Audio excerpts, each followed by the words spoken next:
is now a Crip school. The reason I know that is Ice-T went there and told me that's why he chose the school. He wanted to go to a Crip school. Right now, only 3% of kids at my former high school can do math at grade level.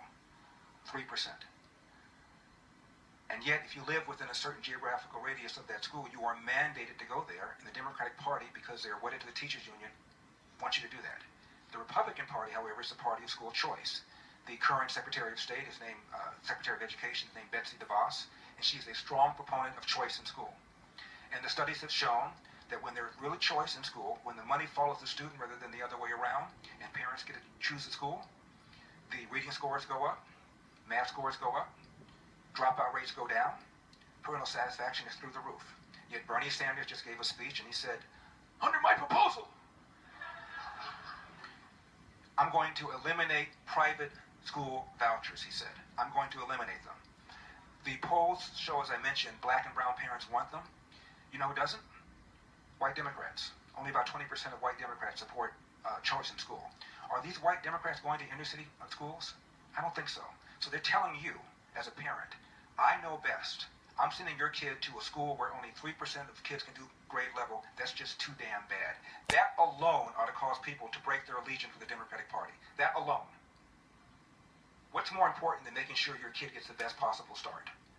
And the best possible start is for you to be able to control where this kid goes to school, and the Democrats are telling you, hell no, you're not going to do that, and still we pull that lever 95% for that party? Are you kidding me?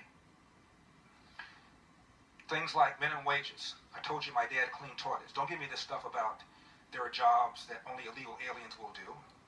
Those jobs used to be done by Americans, and they will be done by Americans. And here you have a party, the Democratic Party, that wants borders to be porous. There is an economics professor named George Borhaus from Harvard.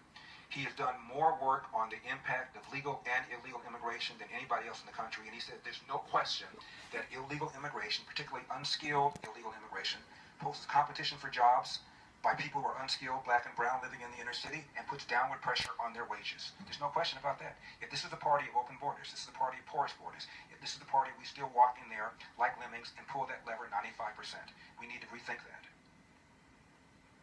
I want to end with this. It's about 6 months ago or so, I'm at a gas station, and I get out of my car. I had on a nicely tailored suit given by one of my sponsors. I get premium gas, and I'm observing a 1968 Dodge Polara, maroon color, pulling up next to me with a busted muffler, loud.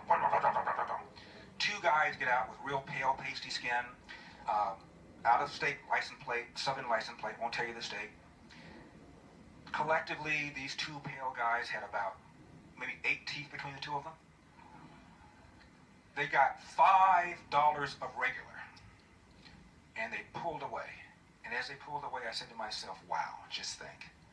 Those two dudes owe me reparations. Is this a great country or what? Thank you so much for having me. May God bless you, and may God continue to bless America.